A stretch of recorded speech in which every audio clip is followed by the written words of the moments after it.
Alhamdulillah wassalatu wassalamu ala rasulillah wa ala alihi wa sahbihi wa man tabi'ahum bi ihsanin ila yaumidin amma ba'd.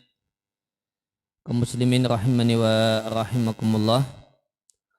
Wabil khusus keluarga besar Aneka Mesin yang semoga senantiasa mendapatkan limpahan keberkahan dan kasih sayang Allah Subhanahu wa taala. Di kajian kita di bulan Ramadan ini kita akan ambil beberapa tema tematik dari buku Arba'una Darsan Liman Adraka Ramadan, 40 pelajaran bagi orang yang menjumpai bulan Ramadan, karya Syekh Abdul Malik Al-Qasim hafizallahu ta'ala.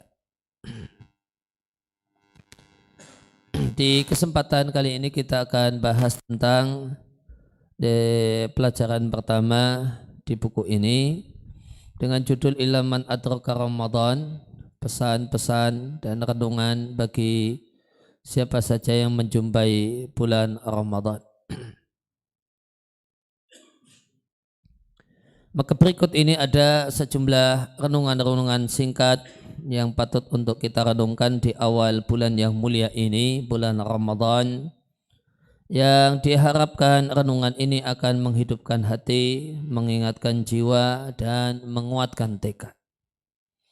Ya, maka beliau penulis mengajak kita untuk merenungkan sejumlah hal. Yang pertama berkenaan dengan tujuan penciptaan.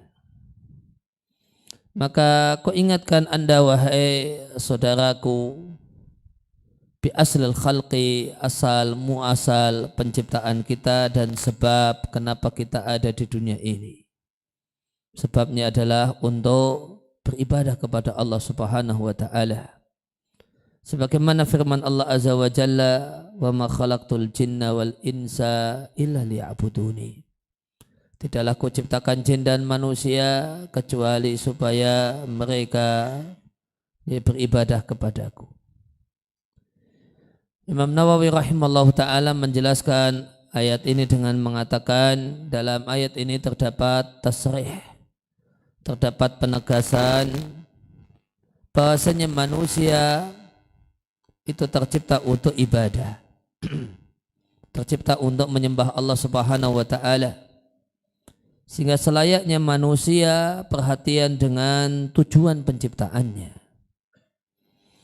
dan berpaling dari berbagai macam kesenangan duniawi, bizahadah dengan punya sikap zuhud, tidak rakus dengan dunia, semangat dengan tujuan Allah ciptakan kita, dan tidak rakus dengan kenikmatan duniawi. Karena dunia itu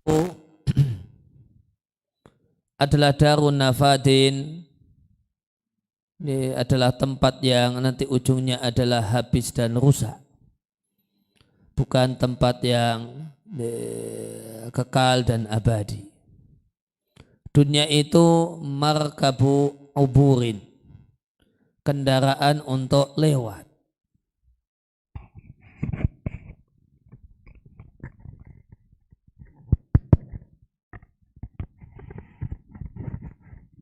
Ya, kata Imam Nawawi, dunia itu kendaraan untuk lewat, keadaan untuk melakukan perjalanan.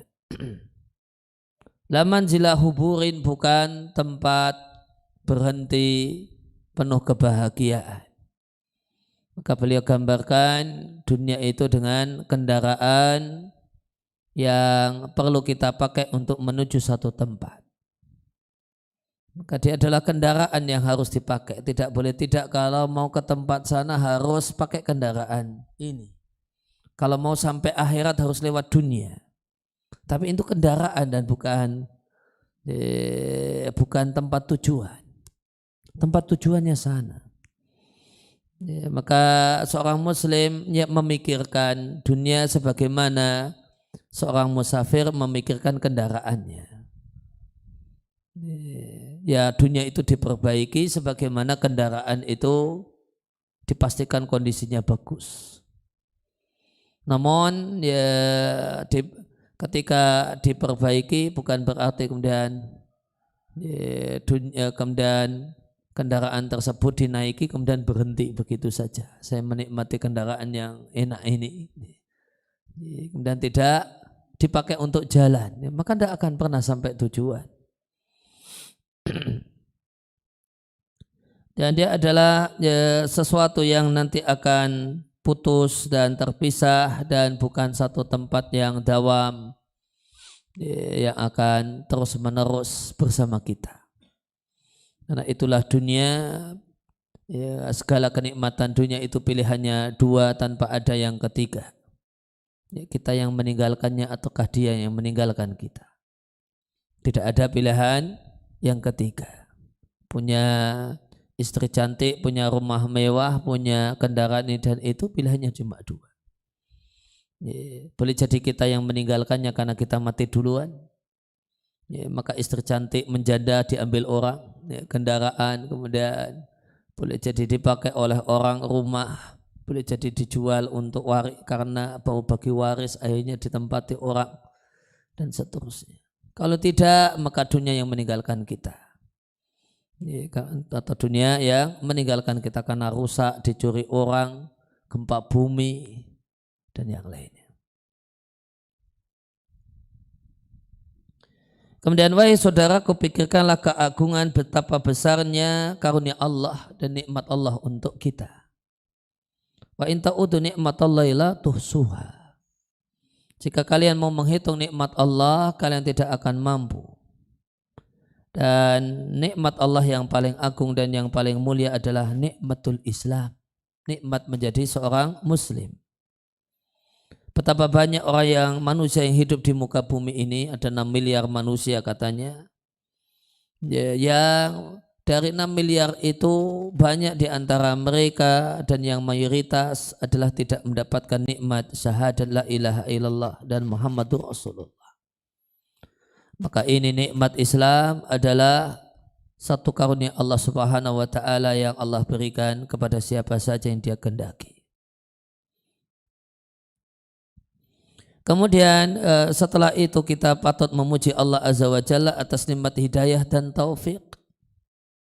Betapa banyak orang yang KTP-nya ngaku sebagai seorang muslim namun tindakannya menyelisihi ajaran Islam, lahir baik sisi lahirnya ataupun batinnya, hanya sekedar mengaku sebagai seorang muslim namun tidak sholat atau sholatnya bolong-bolong, tidak puasa Ramadan atau puasanya bolong-bolong, maka nikmat dapat hidayah sehingga rajin sholat, nikmat dapat hidayah Allah Subhanahu wa taala, puasanya tuntas, nikmat dapat hidayah yang lainnya. Maka itu juga nikmat Allah Subhanahu wa taala setelah nikmat menjadi seorang muslim dan bersahadat. Betapa banyak orang yang tidak mendapatkan nikmat hidayah dalam Islam sehingga menjadi orang yang ceroboh dalam melakukan kewajiban.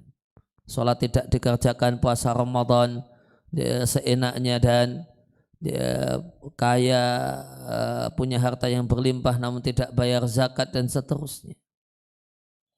Betapa banyak orang yang sudah dapat nikmat hidayah Islam namun tidak dapat nikmat hidayah dalam Islam sehingga tenggelam dalam maksiat dan dosa. Maka ada nikmat menuju Islam, ada nikmat Islam dan ada nikmat di dalam Islam. Ada hidayah Islam dan ada hidayah di dalam Islam. Semuanya nikmat. Menjadi muslim itu nikmat. Setelah itu jadi muslim yang mendapatkan hidayah dalam Islam sehingga sadar sholat, sadar puasa, dan sadar untuk rajin baca Quran, bisa baca Quran, sudah tidak lagi terbata-bata baca Quran. Oh, itu nikmat lagi.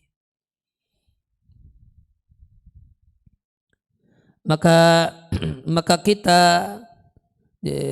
itu berpindah-pindah dalam berbagai macam nikmat Allah Subhanahu wa taala. Ada nikmat rasa aman di negeri sendiri, tidak perang. Negeri kita tidak dalam kondisi perang. Bagaimanakah dengan saudara-saudara kita yang ada di kamp-kamp pengungsian? ketika hujan, musim dingin dan seterusnya. Betapa besar nikmat Allah untuk kita. Ya, kemudian berada dalam nikmat kelapangan rizki, nikmat punya pekerjaan. Betapa banyak orang yang tidak punya pekerjaan, nganggur, bingung, kena PHK dan seterusnya. Kemudian ada nikmat badan yang sehat sehingga bisa datang kerja, bisa puasa. Maka ini nikmat.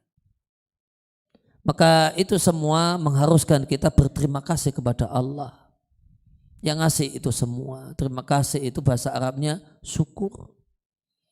Dan terima kasih kepada Allah Subhanahu wa taala dengan kata-kata dan dengan perbuatan.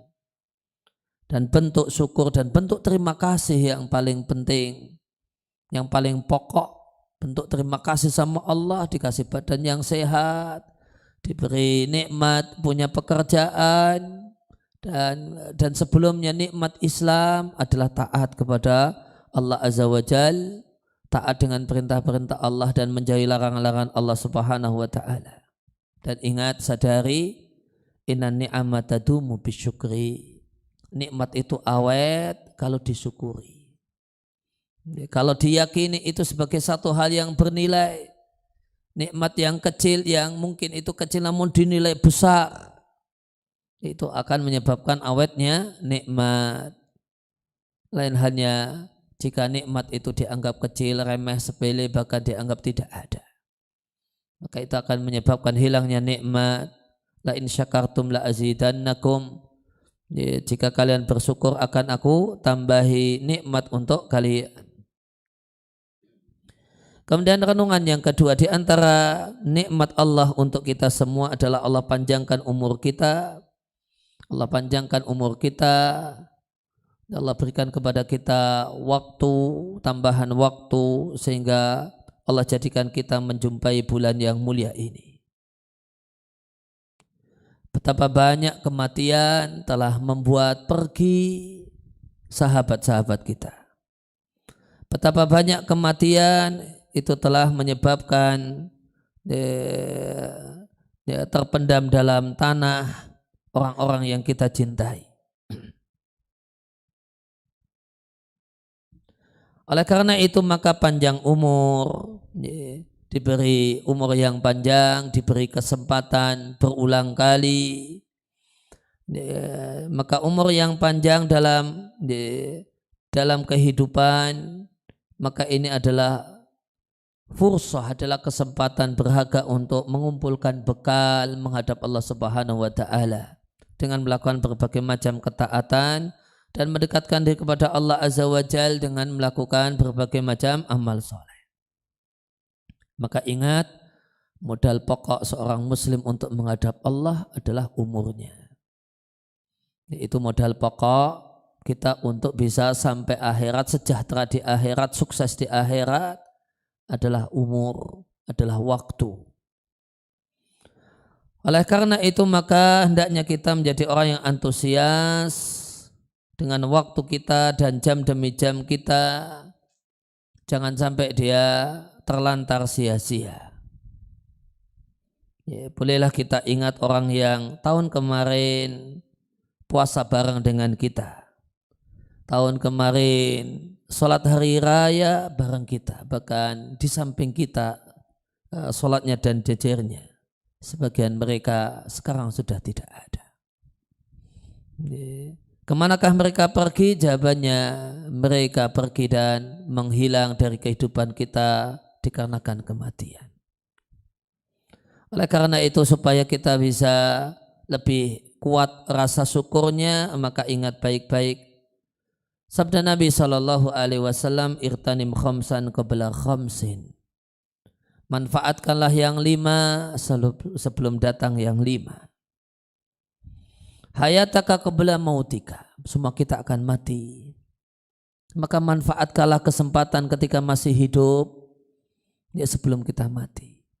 Satu hal yang patut untuk disadari, orang-orang yang meninggal dunia itu mereka menginginkan bisa 2 rakaat, bisa sholat 2 rakaat yang menerangi kuburnya.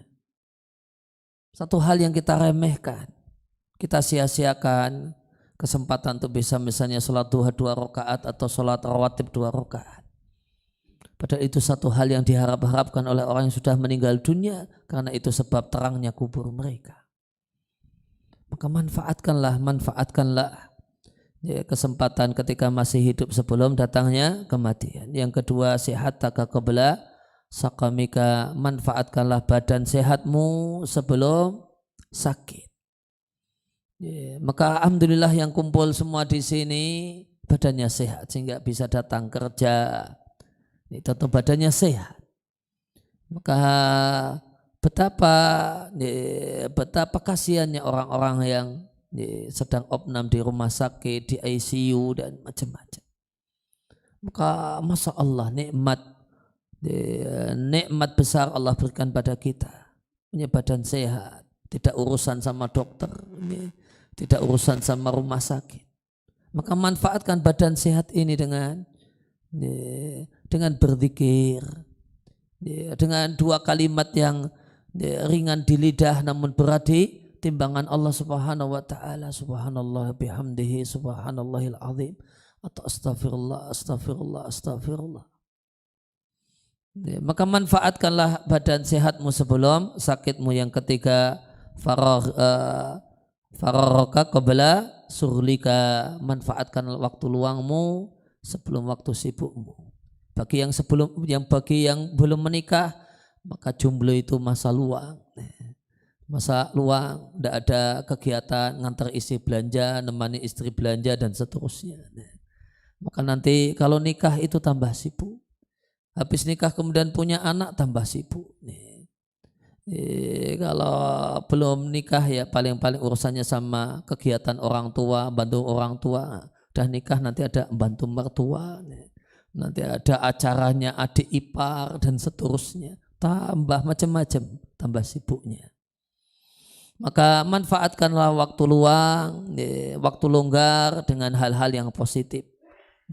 Meningkatkan skill, meningkatkan ilmu, meningkatkan pengetahuan tentang agama dan yang lainnya. Wa syababaka qabla haramika, kemudian manfaatkanlah masa mudamu sebelum masa tuamu. Masa tua di mana jalannya kata orang Jogja timik-timik. Kita masa muda masih bisa energik. Maka manfaatkanlah energi muda ini dengan melakukan berbagai macam amal soleh dan amal kebajikan yang nanti akan kerepotan dilakukan oleh orang yang sudah sepuh. Warhinaka qabla fakrika, manfaatkanlah masa kayamu, masa banyak duitmu sebelum masa fakir. Kalau habis gajian itu masa banyak duit. Maka manfaatkanlah gajian itu, dapat gaji itu untuk hal-hal yang bermanfaat, untuk bersedekah, untuk ini. Tidak dan dimanfaatkan dipakai untuk maksiat atau hal-hal yang sekedar foya-foya hura-hura yang tidak perlu. Pandai-pandailah menabung karena rumah sakit itu mahal. Pandai-pandailah menabung karena menabung untuk dunia kita dan menabung untuk akhirat kita. Demikian adalah hadis yang diriwayatkan oleh Al-Hakim. Maka antusiaslah supaya kita termasuk menjadi manusia pilihan sebagaimana yang dikabarkan oleh Rasul sallallahu alaihi wasallam. Dari sahabat Abu Bakar radhiyallahu anhu ada seorang yang menyampaikan atau bertanya kepada Rasulullah, "Ya Rasulullah, ayun nasi khair?" Wahai Rasulullah, siapakah manusia yang terbaik? Maka Rasulullah sallallahu alaihi wasallam menyampaikan, "Man tala umruhu wa hasuna amaluhu." Orang yang umurnya panjang dan bagus amal perbuatannya. Kemudian orang tersebut kembali bertanya, fa ayun nasi syarr? Maka manusia seperti apa yang paling jelek? Kata Nabi sallallahu alaihi wasallam, man tala umruhu wa sa'a amaluhu. Orang yang panjang umurnya namun jelek kelakuannya dan amal perbuatannya. Demikian adalah hadis yang diriwayatkan oleh At-Tirmidzi. Kemudian renungan yang ketiga, satu hal yang wajib untuk kita sadari bahasanya kita wajib ikhlas dalam niat. Kita wajib tulus dan jujur ketika beribadah kepada Allah Azza wa Jalla. Maka ketika kita melakukan ketaatan, maka waspadailah pintu-pintu riya, pintu-pintu sum'ah, ingin dilihat orang, ingin didengar orang. Karena ingin didengar orang, ingin dilihat orang adalah penyakit berbahaya yang menghapus amal. Maka hendaknya kita memiliki prinsip sembunyikan amal kebaikan serapat-rapatnya sebagaimana kita sembunyikan kejelekan-kejelekan kita serapat-rapatnya. Maka hendaklah kita semangat untuk menyembunyikan amal kebaikan sebagaimana kita semangat untuk menutupi aib-aib kita. Wa ja'alaka khabi'atan min amalin salihin la ya'lamu bihi illallah. Dan satu nasihat penting dan berharga, upayakan kita punya amal tersembunyi, amal soleh tersembunyi yang tidak ada yang tahu kecuali Allah Azza wa Jalla. Hendaknya seorang muslim itu punya amal soleh tersembunyi yang istrinya saja tidak tahu, suaminya saja tidak tahu. Itu penting.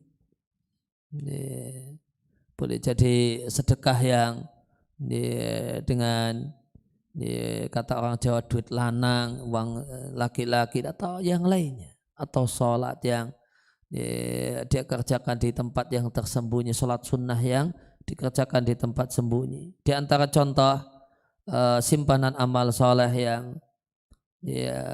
yang mungkin untuk bisa dilakukan, misalnya sholat sunnah, misalnya derai air mata di gelapnya malam tanpa ada orang yang tahu, menangisi dosa, menangisi keteledoran dalam persiapan menghadap Allah Subhanahu wa Ta'ala, atau sedekah sembunyi-sembunyi, istri anak pun tidak tahu kita sedekah kemana dan berapa. Dan setelah sedekah pun tidak kita ceritakan ke siapa-siapa. Jangan sedekah di jalan, habis itu pulang cerita-cerita, bu tadi gini-gini. Jadinya tidak jadi sedekah tersembunyi. Dan ingatlah dan sadarilah bahasanya Allah tidaklah menerima amal kecuali dari orang yang bertakwa dalam beramal. Maka antusiaslah untuk menjadi orang yang bertakwa. Di surat Al-Maidah ayat yang ke-27 Allah katakan innama yataqabbalullahu minal muttaqin. Allah hanyalah menerima amal orang-orang yang bertakwa dalam amalnya. Dan yang dimaksud bertakwa dalam amal adalah ikhlas karena Allah dalam melakukan amal tersebut dan sesuai dengan tuntunan Nabi Sallallahu Alaihi Wasallam. Dan di antara cara ikhlas itu sembunyikan amal. Sembunyikan amal yang bisa disembunyikan. Punya di antara kiat jadi orang yang ikhlas, punya amal tersembunyi. Tidak semua amalnya diekspos, namun ada amal-amal tersembunyi. Dan janganlah termasuk orang yang enggan masuk surga, sebagaimana yang diceritakan oleh sang Rasul Sallallahu Alaihi Wasallam dalam sabdanya, kullu ummati yadkhulul jannata illa man aba. Semua umatku itu masuk surga kecuali yang enggan untuk masuk surga. Sahabat bertanya, waman ya'ba ya Rasulullah? Siapa itu orang yang enggan masuk surga wahai Rasulullah? Qal, Nabi sallallahu alaihi wasallam mengatakan, man ata'ani dakhalal jannata wa man asani faqad aba. Siapa yang mau taat kepadaku dia adalah orang yang berhak untuk masuk surga atau orang yang pasti masuk surga. Dan siapa yang durhaka kepadaku sungguh dia adalah orang yang enggan untuk diajak masuk surga. Diriwayatkan oleh Al-Bukhari. Kemudian renungan dan nasihat yang keempat adalah biasakan diri untuk berzikir mengingat Allah dalam setiap keadaan dan setiap kondisi. Ketika nganggur, tidak ada kegiatan, maka kumat kamit yang manfaat. Subhanallah, subhanallah. Subhanallah wa bihamdi subhanal azim, atau istighfar, astaghfirullah, astaghfirullah, astaghfirullah, atau salawat, Allahumma salli ala Muhammad, Allahumma salli ala Muhammad, Allahumma sholli ala Muhammad dan seterusnya. Waliyakun lisanuka ratban bidzikrillah azza wa jalla, hendaklah kita memiliki lidah yang basah karena mengingat Allah Subhanahu wa taala, dan yang dimaksud basah di sini adalah kering. Yang dimaksud dengan basah itu kering, karena orang yang berzikir mestinya kering bibirnya, karena kumat kamit balik-balik itu bibir jadi kering. Ya, namun keringnya bibir karena berzikir itu wajib diyakini itulah bibir yang basah. Lidah yang basah karena mengingat Allah Subhanahu wa taala.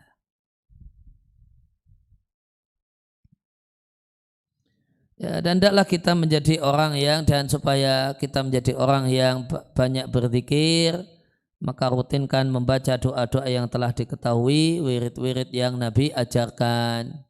Doa keluar rumah, doa masuk rumah, doa masuk WC dan seterusnya. Allah Subhanahu wa taala berfirman, ya ayyuhalladzina amanu udzukurullaha dzikran katsira. Wahai orang-orang yang beriman, jadilah kalian orang yang banyak berzikir. Wasabbihuhu bukrata wa asila. Dan bertasbihlah engkau, mensucikan Allah di waktu pagi dan sore. Dan siapa itu orang yang banyak berzikir? Orang yang banyak berzikir adalah orang yang membaca zikir-zikir yang dituntunkan dari bangun tidur sampai tidur lagi. Itu yang disebut dengan orang yang banyak berzikir mengingat Allah. Wadzakirinallaha katsira wadzakirat a'adallahu lahum maghfiratan wa ajran 'azima. Dan orang-orang yang mengingat Allah baik laki-laki ataupun perempuan, Allah siapkan bagi mereka ampunan dan pahala yang besar. Bunda Aisyah radhiallahu anha menyampaikan, karena Nabi sallallahu alaihi wasallam yadhkurullaha ala kulli ahyanihi. Bahasanya Nabi sallallahu alaihi wasallam itu mengingat Allah dalam setiap keadaannya, sambil berdiri, sambil duduk, sambil berbaring. Nabi itu tidak lepas dari aktivitas berzikir, ingat Allah Subhanahu wa taala. Tentang keutamaan orang yang rajin berzikir, Nabi sallallahu alaihi wasallam mengatakan, sabaqa al-mufaridun. Dahululah, menanglah orang-orang yang bersendirian. Para sahabat bertanya, siapa itu orang-orang yang bersendirian? Nabi katakan, adzakirunallaha katsira wadzakirat. Laki-laki dan perempuan yang banyak mengingat Allah Subhanahu wa taala. Maka orang yang banyak mengingat Allah Subhanahu wa taala disebut orang yang sendirian. Karena wallahu a'lam, karena orang yang semacam ini berbeda dengan teman-temannya. Dan dia menikmati kesendiriannya. Bedanya dia dengan teman-temannya dia sibuk dengan obrolan yang tidak ada gunanya, dia sibuk berzikir. Dan siapa yang demikian, maka dia menjadi orang yang terdahulu, lebih dulu dibandingkan yang lainnya. Ibnul Qayyim rahimallahu ta'ala menyampaikan, wabil jumlah ringkasnya, seorang hamba jika berpaling dari Allah dan sibuk dengan maksiat, maka hilanglah hari-hari kehidupannya yang hakiki, yang dia akan menjumpai dampak dari tindakannya menelantarkan hari-hari itu. Di hari dia menyesal dengan mengatakan, ya laitani qaddamtu li hayati. Duh celaka aku seandainya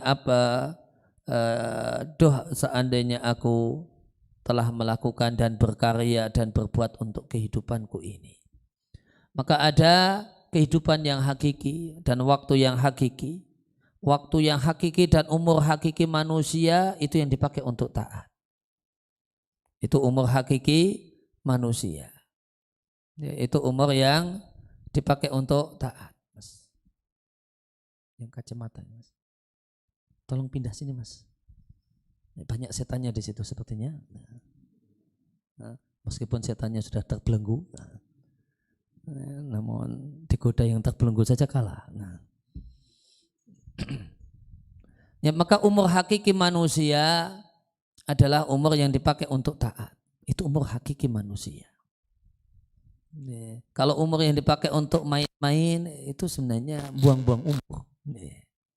Umur hakiki manusia yang dipakai untuk ibadah, untuk taat, untuk beramal soleh. Maka orang yang sibuk dengan maksiat, hakikatnya dia menelantarkan umur hakikinya. Dia menelantarkan hidupnya. Oleh karena itu orang ini akan menyesal. Yang Allah ceritakan penyesalannya dengan mengatakan, ya laitani qaddamtu li hayati. Itu seandainya aku berbuat untuk hidupku. Berarti dengan maksiat dia tidak berbuat untuk hidupnya.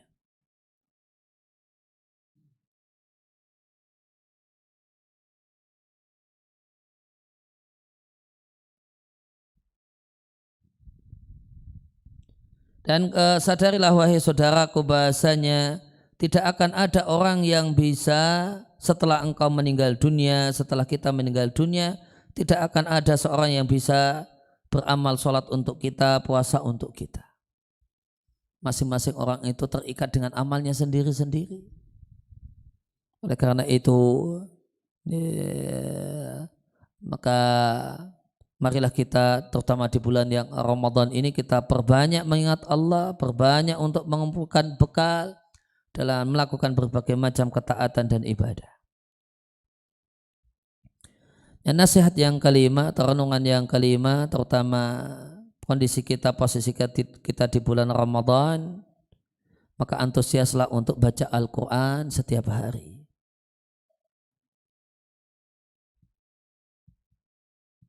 Seandainya kita mau meluangkan waktu dan konsisten dengannya, bila contohkan, setiap selesai sholat baca 1 juz dari Al-Quran dan itu kurang lebih hanya 20 menit saja. Kalau orang yang bacaannya lancar, 1 juz itu 20 menit. Kurang lancar ya 1 juz itu setengah jam. Maka seandainya setiap sholat itu duduk sebentar 20 menit atau setengah jam untuk baca 1 juz di Al-Quran, maka dalam sehari berarti 5 juz. Dan ini satu karunia Allah Subhanahu wa ta'ala yang besar. Dan sebagian orang itu nampak rajin, sungguh-sungguh semangat di awal bulan Ramadan, setelah itu loyo dan lemes. Di awal Ramadan hari pertama, hari kedua boleh jadi sampai dapat berapa juz. Habis itu tinggal juz lemon dan teman-temannya. Juznya jadi ganti.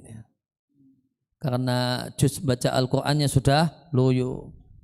Setelah sehari dan 2 hari maka sudah tidak lagi baca Al-Quran sama sekali. Waqad warada fi fadlil Qur'ani, padahal keutamaan baca Al-Quran itu luar biasa. Satu hal yang menyejukkan jiwa dan membahagiakan hati. Dari sahabat Ibnu Mas'ud radhiyallahu taala anhu, Rasulullah sallallahu alaihi wasallam bersabda, "Man qara'a harfan min kitabillahi." Siapa yang membaca 1 huruf dari Al-Quran, untuknya satu kebaikan, dan satu kebaikan itu 10 kali lipatnya. Dan aku tidak katakan alif lam mim 1 huruf, namun alif 1 huruf, mim 1 huruf, dan lam 1 huruf, dan mim 1 huruf. Demikian adalah hadis yang diriwayatkan oleh At-Tirmidzi. Dan siapa yang rajin baca Al-Quran baik di bulan Ramadan ataupun di luar Ramadan akan dapat syafaat dari amalnya membaca Al-Quran. Sebagaimana dari sahabat Abu Umamah Al-Bahili radhiyallahu anhu, beliau mendengar Rasulullah sallallahu alaihi wasallam bersabda, "Iqra'ul Quran," rajinlah baca Al-Quran. "Fa innahu ya'ti yaumal qiyamati syafi'an li ashabihi." Karena sesungguhnya amal baca Al-Quran akan datang pada hari kiamat menjadi pemberi syafaat bagi sahabat-sahabat Al-Quran. Siapa itu sahabat-sahabat Al-Quran? Telah Nabi isyaratkan di awal hadis, yaitu orang yang rajin dan banyak baca Al-Quran.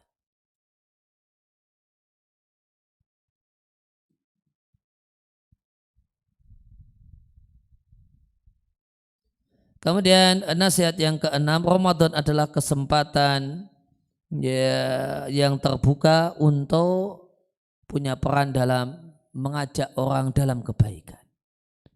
Bulan Ramadan itu hati orang melembut, orang itu peduli dengan masjid, orang itu suka dengan kebaikan, maka manfaatkan situasi dan suasana semacam ini, manfaatkan agar kita punya peran ngajak orang, menyemangati orang. Jangan jadikan Ramadan sebagai kesempatan untuk gembosi orang berbuat baik karena wajah baru di masjid. Maka disambut dengan senyum kecut sambil baru kelihatan nih Pak ya. Ya jangan demikian. Namun jadilah kita menjadi orang yang berperan dalam mengajak orang dalam kebaikan. Sapalah orang-orang, wajah-wajah baru di masjid, wajah-wajah baru di musola, sapalah dengan hangat. Tunjukkan bahasanya kita rindu dengan kehadirannya dan hindari kata-kata, tatapan mata dan sebagainya yang menyebabkan orang yang baru kelihatan di masjid, yang baru nongol di masjid jadi tidak nyaman. Maka ini bagian dari dakwah. Nah, maka mendekatkanlah, marilah kita berupaya untuk mendekatkan diri kepada Allah Azza wa Jalla di bulan yang agung ini dengan kita punya peran dalam amal soleh namanya dakwah. Ngajak kerabat, ngajak tetangga, ngajak istri, anak, kakak, adik, ayo ke masjid, ayo baca Quran, ayo salat tarawih, ayo sahur, dan amal-amal soleh yang lainnya. Ajak kerabat, tetangga, orang-orang yang kita cintai untuk semakin dekat dengan agama dengan berbagai macam cara. Maka dengan nasihat-nasihat yang menyentuh, ajak-ajakan ringan, kepedulian, perhatian, senyum manis dan seterusnya. Hendaknya kita punya peran sebatas yang bisa kita mampu karena ini adalah amal yang mulia. Mengajak orang dalam kebaikan adalah tugas para rasul, para nabi dan para dai, para ulama. Hendaknya kita punya peran dan saham amal soleh dari sisi ini di bulan yang mulia ini. Karena di bulan Ramadan itu jiwa manusia haus dengan sentuhan-sentuhan rohani, siraman-siraman kalbu, dan hati itu terbuka, enak untuk diajak berbuat baik, didorong untuk berbuat baik, ditambah lagi ganjaran yang besar dikarenakan mengajak orang dalam kebaikan. Sebagaimana sabda Nabi Sallallahu Alaihi Wasallam, Nabi katakan, fa wallahi la ayahdiyallahu bika rajulan khairun laka min humrun na'am.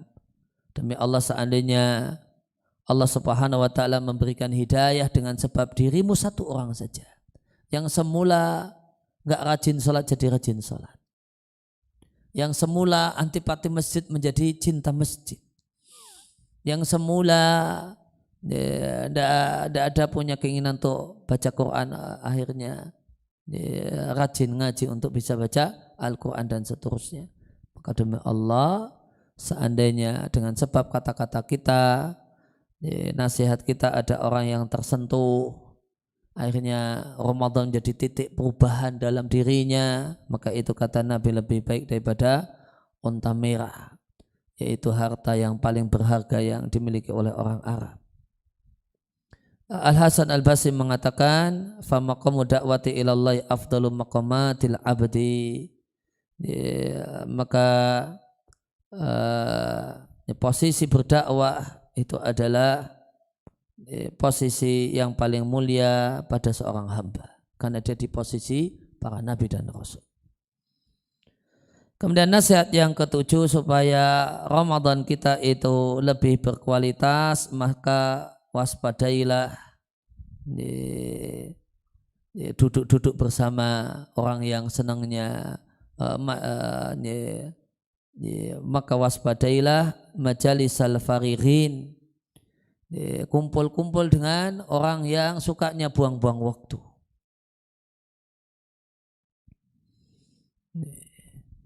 Karena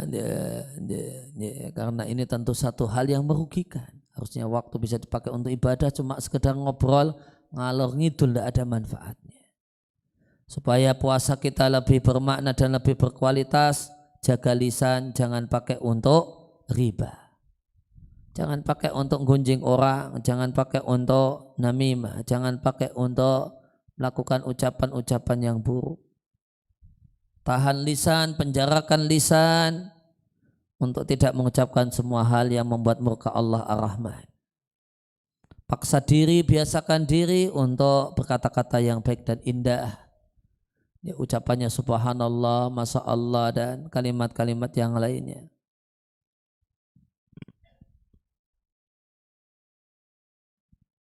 Maka ingat bahasanya bulan Ramadan adalah kesempatan untuk mengumpulkan bekal, ketaatan, dan fokus untuk beribadah. Dan ingat, boleh jadi kesempatan ini tidak berulang. Ya, dan boleh jadi kesempatan ini tidak akan berulang. Tidak menutup kemungkinan kita akan mati sebelum datangnya Ramadan lagi. Dan sadarilah bahasanya satu hari yang Allah berikan kepada kita adalah sebuah keberuntungan. Ya, jika kita manfaatkan satu hari itu untuk ibadah kepada Allah Subhanahu wa taala. Dari sahabat Abu Hurairah radhiyallahu anhu, beliau mengatakan, ada dua orang dari kabilah Bani yang merupakan bagian dari kabilah Qudo'ah masuk Islam di masa Rasulullah sallallahu alaihi wasallam di waktu yang sama.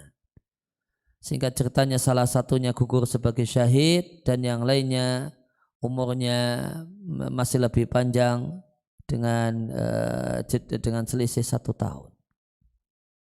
Talha bin Ubaidillah lantas mengatakan, fa'uritul jannata, di satu mimpi diperlihatkan padaku surga. Dan aku lihat orang yang matinya belakangan itu dimasukkan ke dalam surga sebelum yang mati syahid. Maka aku heran dengan hal itu. Ya, maka di pagi hari ku ceritakan mimpiku ini kepada Nabi Sallallahu Alaihi Wasallam, atau ada orang menyampaikannya kepada Nabi Sallallahu Alaihi Wasallam.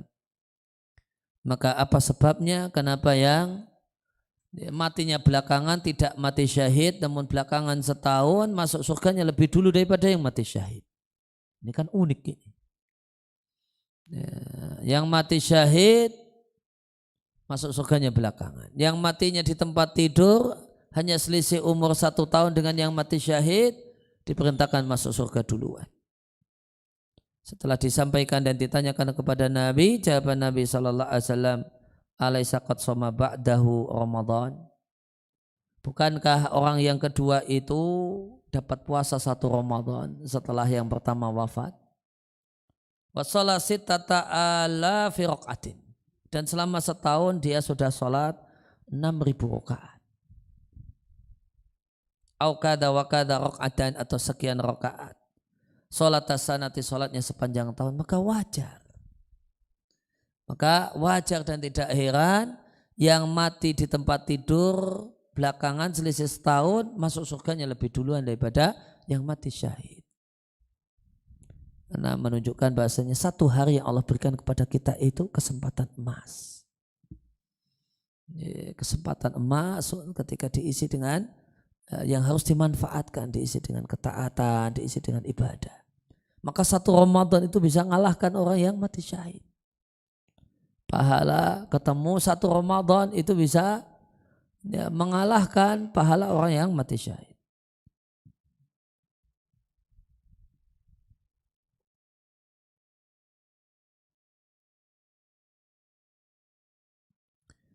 Kemudian nasihat bagi orang yang sudah berumah tangga, yang sudah berkeluarga, maka rumah adalah tempat yang pertama kali, sasaran pertama dan utama nasihat dan arahan-arahan kita.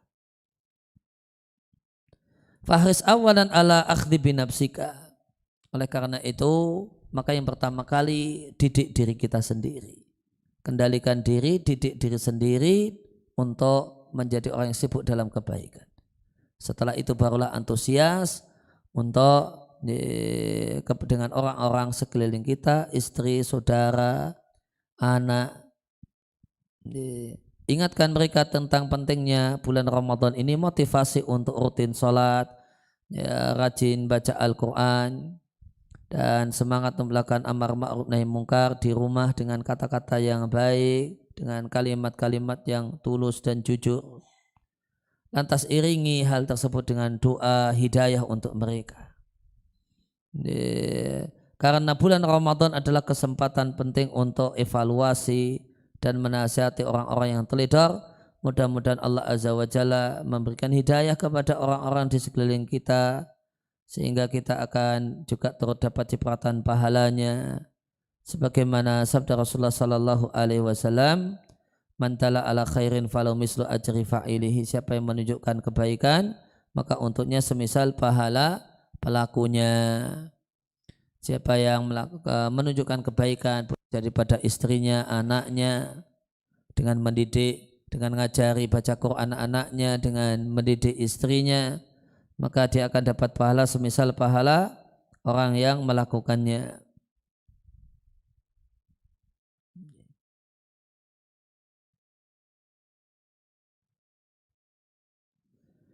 Kemudian wahai saudaraku, jika engkau terkejutkan oleh berputarnya hari, malam dan siang, masalah akhirat telah menjadi satu hal yang kau pikirkan sehingga engkau ingin beramal, maka janganlah teledor dalam beramal. Datangilah pintu taubat dan ketuklah dan datangilah jalan untuk kembali kepada Allah. Katakanlah dalam diri, boleh jadi ini adalah Ramadan terakhir dalam hidupku, dan camkan dalam diri kita, boleh jadi kita tidak akan hidup selain tahun ini. Wala tastakthir alaika hadat tasawuru, maka sadari hal ini, camkan hal ini, kemudian pasang tekad bulat, kemudian berjalanlah dengan penuh semangat menuju akhirat. Fa wallahi innaka fi hajatin ilal hasanatil wahidati. Demi Allah, kita nanti jika sudah mati baru kita akan merasa bahasanya satu amal pahala itu betul-betul satu hal yang sangat penting dan berharga. Dan hadirkan ingatan di benak kita masing-masing agar kita bisa semangat untuk beribadah. Ngerinya Allah Subhanahu wa Ta'ala, ngeri dan menakutkannya Allah zat yang melihat kita. Demikian juga ingat dan kenang baik-baik hari di mana hari akhirat, hari di mana anak kecil itu bisa kemudian mendadak berubah. Dan pikirkan bahasanya surga itu lebarnya langit dan bumi yang Allah siapkan untuk orang-orang yang bertakwa, dan betapa meruginya kita surga yang sudah selebar itu ternyata kita tidak punya satupun petak di sana. Ya, lebarnya saja langit dan bumi, belum lagi panjangnya.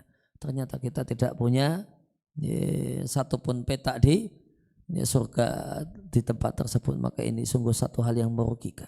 Sukses dunia tidak ada artinya kalau ternyata sukses dunia tidak ada artinya. Duit yang berlimpah tidak ada gunanya. Istri cantik tidak ada faedahnya. Kendaraan mewah tidak ada artinya jika ternyata surga yang demikian luas kita tidak punya satupun petak bagian untuk kita. Dan satu hal yang patut untuk kita ingat, untuk kita kenang dan untuk kita ingat adalah neraka yang menyala-nyala, naza'atan lisyawa tada'uman adbar wa tawalla. Dan jika kita mengingat-ingat hal ini semua, bahasanya Allah mengawasi, dan kita ingat hari akhirat secara umum, surga secara khusus, neraka secara khusus, maka jika kita ingat-ingat itu semua setiap harinya, maka dengan izin Allah Subhanahu wa Ta'ala ini akan jadi alat bantu kita untuk terus semangat, stabil, rajin ibadah selama Ramadan. Ya, sehingga kita bisa rutin untuk taat.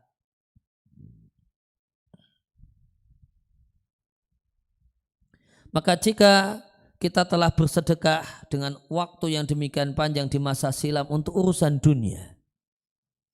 Maka kenapa tidak kita bersedekah dengan waktu yang tersisa untuk akhirat kita?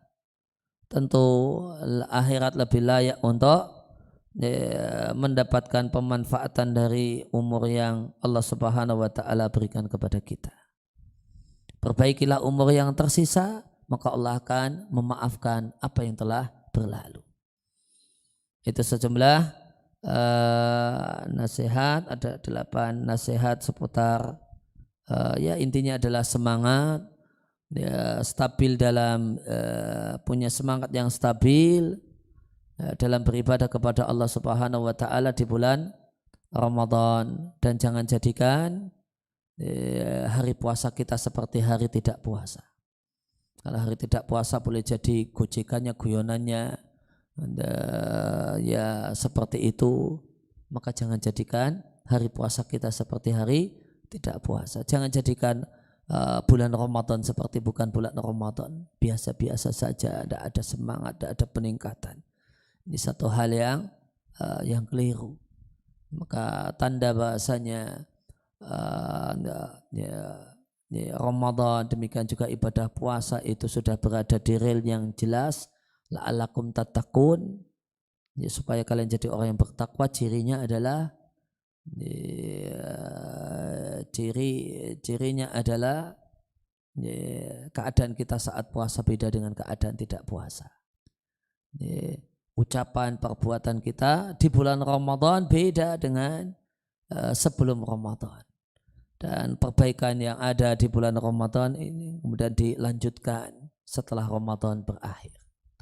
Ya, demikian yang kita baca, kita bahas, kita kaji kesempatan kali ini. Wassallallahu ala nabiyina Muhammadin wa ala alihi washabihi wasallam wa akhiru da'wana alhamdulillahirabbil alamin. Silakan jika ada pertanyaan seputar Ramadan, ibadah di bulan Ramadan, tentang puasa dan yang lainnya.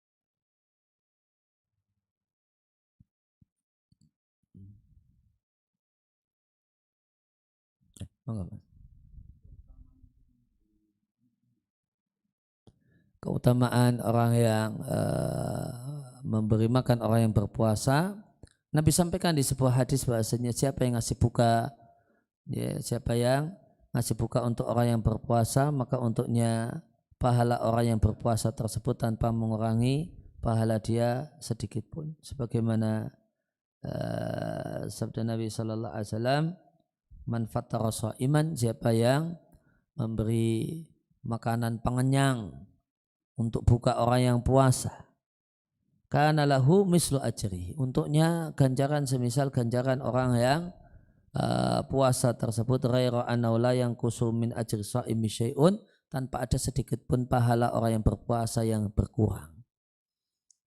Oleh karena itu semakin tepat sasaran, kemudian sedekah buka puasa kita, maka semakin nilai manfaatnya. Kalau kita sedekahkan atau kita bersedekah makanan buka puasa itu pada orang yang puasanya berkualitas, maka ganjarannya tentu lebih besar dibandingkan memberi makanan buka puasa pada orang yang puasanya sekedar puasa saja. Maka semangat dalam semangat dalam amal soleh sedekah buka puasa itu semangatnya tidak hanya sekedar yang penting terbagikan dan terdistribusikan di pinggir jalan dan sebagainya, yang boleh jadi ya belum tentu yang dikasih puasa. Kalau puasa pun ya tanpa bermaksud buruk sangka padanya, ya, nilai kadar puasanya seperti apa. Ya, maka ini ganjaran besar dalam amal soleh memberi buka puasa. Tapi Ya perlu disadari kalau memberi buka puasa kepada anak-anak TPA yang masih TK-TK ya itu itu disadari jangan niatnya memberi buka puasa karena sebagian besarnya tidak puasa. Karena puasa beduk itu bukan puasa. Puasa beduk itu cuma latihan puasa, namun tidak puasa secara syariat, itu tidak puasa. Ya, namun yang terhitung amal soleh memberikan buka puasa ya untuk orang-orang dewasa yang berpuasa. Kalau untuk anak TK yang semangat Ramadan ke masjid karena nanti ada oleh-olehnya, nanti ada jajannya dan seterusnya, yaitu pahala bikin orang senang dan bahagia. Ini anak-anak bahagia pulang dapat ciki apa-apa macam-macam gitu ya, ya itu pahala bikin orang bahagia dan itu berpahala. Namun jangan dianggap itu berpahala ngasih buka puasa jika ini berikan pada anak-anak yang tidak puasa atau bahkan umumnya tidak puasa karena puasanya baru sekedar latihan puasa. Ada yang lain? Monggo Pak. Iya, monggo.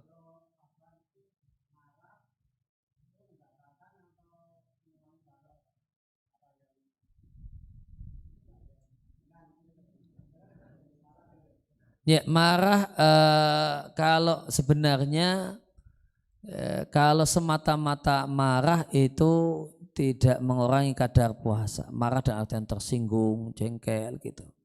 Namun yang jadi masalah itu adalah marah yang tidak terkontrol, akhirnya ngomong ini, ngomong itu, ngomongnya jadi kasar, nyelekit, menyakitkan, menusuk hati. Dan seterusnya boleh jadi kata-kata yang kasar. Nah itu yang pada dasarnya mengurangi pahala puasa. Namun kalau terlalu banyak karena pas marah ini malah misuh-misuh dak karuan, misuh-misuhnya kebangetan, caci makinya sumpah serapahnya itu dak karuan, maka bukan hanya mengurangi pahala puasa bahkan menghabiskan pahala puasa. Kenapa? Karena omongan caci maki yang keluar, misuh-misuh yang keluar saat marah tak terkendali. Nah, jadi pada dasarnya ngurangi, namun bisa sampai menghabiskan tergantung apa yang terjadi saat marah. Demikian juga marah ya sekedar debat kusir, tidak ada manfaatnya, jadi perbuatan yang minimal sia-sia. Nah.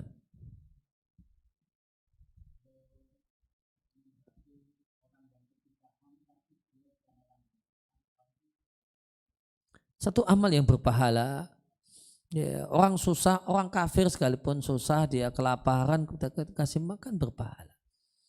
Ya, hanya saja pahala nolong orang itu bertingkat-tingkat. Pahala nolong orang susah itu bertingkat-tingkat. Ya, nolong semua orang yang susah berpahala.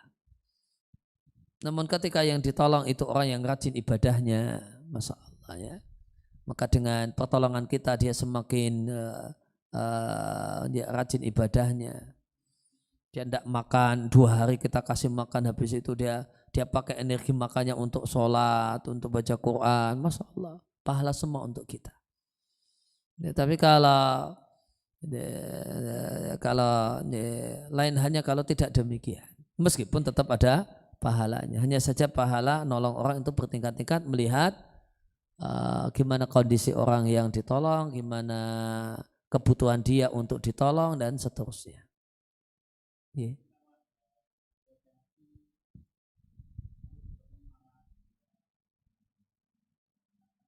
Oh, kalau ada potensi dan potensinya cukup besar, maka tidak boleh menolongnya. Tidak boleh menolongnya. Ini kalau ditolong dia nanti akan badannya sehat. Ini pas sakit ini lemes dia, tidak mengapa-ngapain. Nanti kalau dia ditolong jadi sehat, maka yang pertama kali dilakukan adalah maling setelah sehat. Nah ini ya perlu kemudian dipertimbangkan ekstrimnya demikian. Ya kayaknya cocoknya sakit terus saja lah, nggak usah. Nanti kalau sakit terus kan tidak maling, tidak kemudian ngepil dan seterusnya. Nanti kalau sehat malah ngepil, nah, ya sudah dinikmati saja sakitnya gitu. Ada yang lain? Ya, kita cukupkan. Ya, wassallallahu ala nabiyina Muhammadin wa ala alihi washabihi wasallam. Wa akhiru da'wana alhamdulillahi rabbil alamin. Subhanakallahumma wa bihamdika asyhadu an la ilaha illa anta astaghfiruka wa atubu ilaik.